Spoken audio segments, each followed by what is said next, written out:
Assalamualaikum warahmatullahi wabarakatuh. Salam sejahtera untuk kita semua.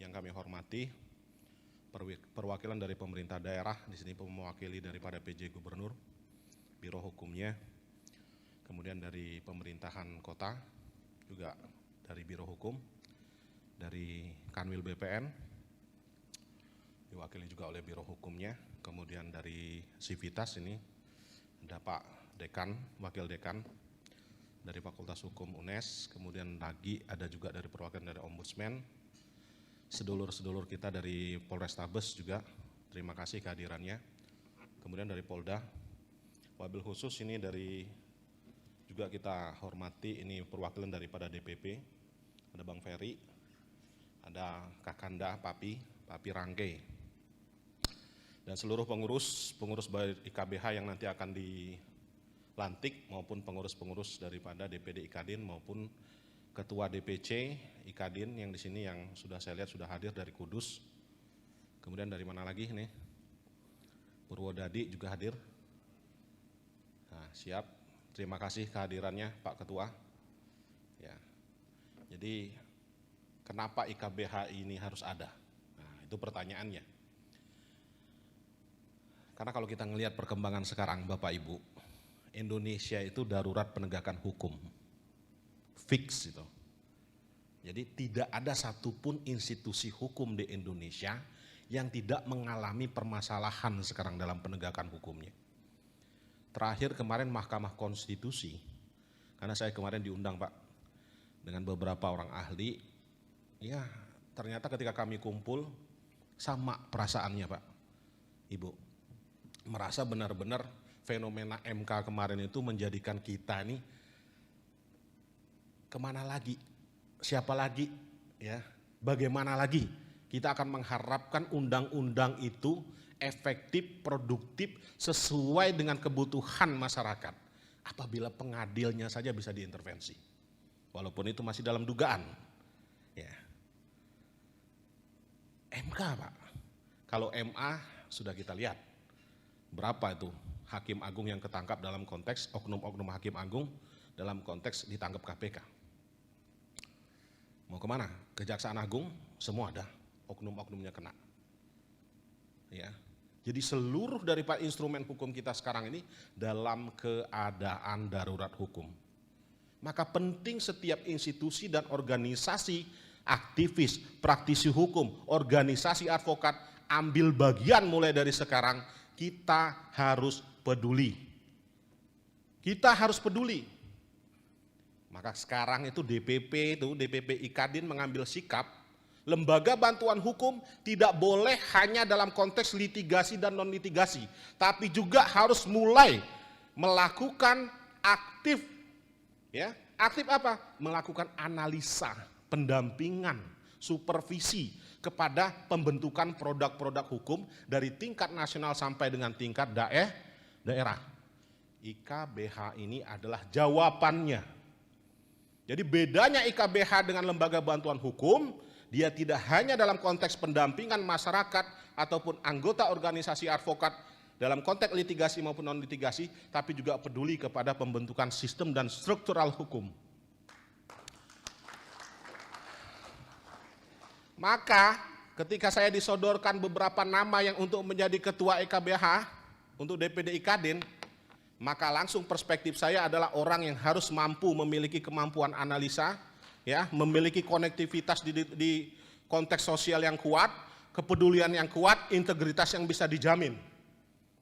Maka saya jatuhkan pilihan saya adalah kepada saudara Haris sebagai ketua IKBH. Ya.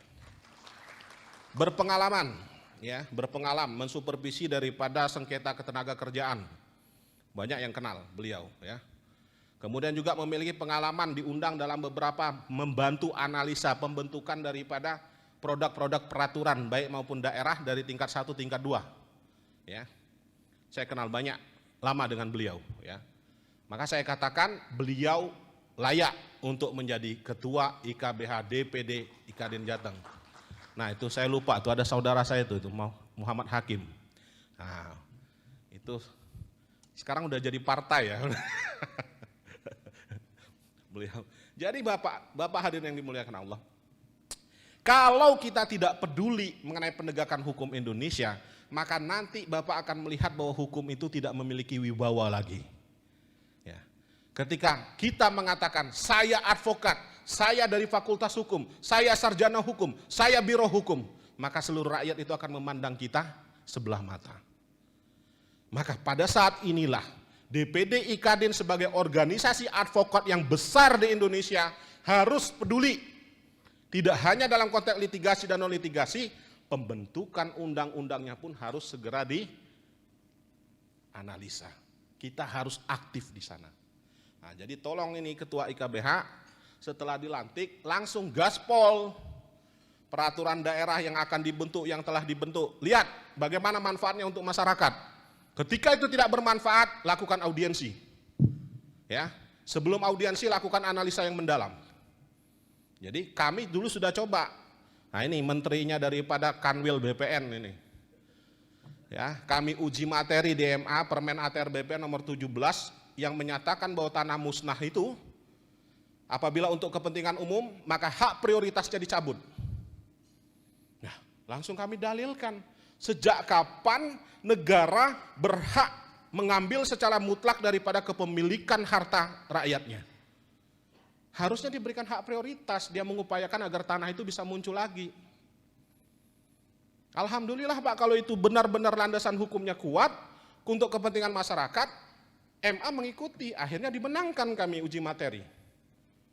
Maka pasal 15 angka 1 huruf A dalam Permen ATR BPN nomor 17 itu dihapuskan, sehingga rakyat memiliki hak prioritas lagi. Banyak rakyat Demak yang melakukan pengurukan rekonstruksi yang tadinya satu bidang tanah cuma dibayar 1 juta, sekarang dibayar miliaran. Tepuk tangan Pak.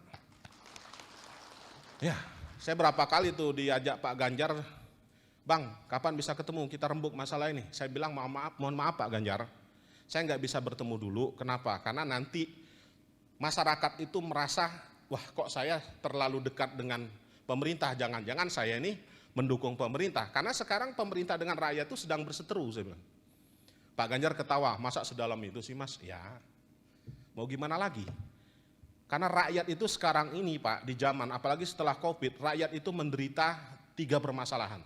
1, menderita finansial, 2, menderita psikologis, yang ketiga itu menderita apa? Kepercayaan kepada pemerintah. Itu yang ada di masyarakat sekarang. Nah, fungsi IKBH ini nanti adalah harus hadir di dalam setiap keadaan penderitaan rakyat tersebut. Maka pastikan semua produk pemerintahan, baik di tingkat daerah, pusat, harus bermanfaat untuk rakyat. Tidak bermanfaat, analisa, audiensi, berikan masukan. Ketika diberi masukan tidak memberikan dampak positif ataupun tanggapan positif, langkah hukum ambil. Uji materi. Kalau dia bertentangan dengan konstitusi, judicial review. Yang penting jangan untuk kepentingan pribadi, untuk masyarakat. Maka saya wajibkan seluruh anggota IKBH itu memiliki semangat petarung. Ya. Jangan jual diri kalian. Nanti kalian selesai analisa, tiba-tiba ditawari oleh ABC oknum, udah Mas nggak usah kenceng-kenceng. Ngopi-ngopi dulu kita. Ketahuan, nggak hanya kita akan copot, nggak hanya kita akan beranguskan kamu, cabut bila perlu daripada kartu beracaranya. Setuju? IKBH ini adalah bempernya nanti DPD IKADIN. Ya. Ketika bempernya nanti itu kotor, maka IKADIN juga akan nampak kotor. IKBH ini adalah etalasenya IKADIN nanti. Ketika di etalasenya ditampilkan hal-hal yang tidak senonoh, tidak pantas, maka itu akan membuat IKADIN menjadi tidak pantas. Paham ya Brother Haris? Anda mempunyai tugas yang luar biasa. Maka hari ini kami bangga, bersyukur, dan sekaligus dakdikduk. Ya, dengan pelantikan ini. Kita benar-benar mengharap IKADIN harus punya pengabdian hukum. Dijawab dengan IKBH. Senang luar biasa, apalagi ketua kita Bang Magdir itu menyampaikan, ke depan itu lembaga bantuan hukum kita tuh jangan melulu masalah persidangan doang katanya. Kita harus aktif dalam struktur hukum, sistem hukum, apalagi dalam pembentukan peraturan-peraturan hukum. Saya bilang setuju ketua. Ketua belum bilang gitu, gue udah jalanin, saya bilang kan. Ini produknya ketua, luar biasa. Memiliki ketua seorang Magdir Ismail yang memiliki sudut pandang yang lebih luas. Jadi Anda akan menemuin bahwa IKBH ini berbeda dengan lembaga bantuan hukum organisasi advokat lain dalam konteks bahwa IKBH ini akan aktif dalam mendampingi, mensupervisi, bahkan bisa menjadi versus bagi institusi pemerintah dalam membentuk perundang-undangan. Maka dengan ini setelah Anda dilantik, Anda sama saja menyampaikan warning kepada pemerintah daerah maupun pemerintah pusat, ada mitra yang bisa kamu ajak untuk sama-sama menganalisa, membentuk naskah akademis yang baik dalam membentuk peraturan. Nah, kalau kalian tidak mengguna pun juga tidak apa-apa, tapi kami akan tetap aktif menjadi penyeimbang, perwakilan dari masyarakat untuk memastikan peraturan tersebut lahir demi kepentingan masyarakat. Nah, saya harap ini seluruh pengurus IKBH siap untuk menjalankan ini. Siap ya? Demikianlah yang bisa kami sampaikan. Kami mohon maaf apabila ada kekurangan dalam penyambutan dan lain sebagainya. Dan kepada Allah kami mohon ampun. Akhirul kalam kami akhiri. Assalamualaikum warahmatullahi wabarakatuh. Salam sejahtera untuk kita semua.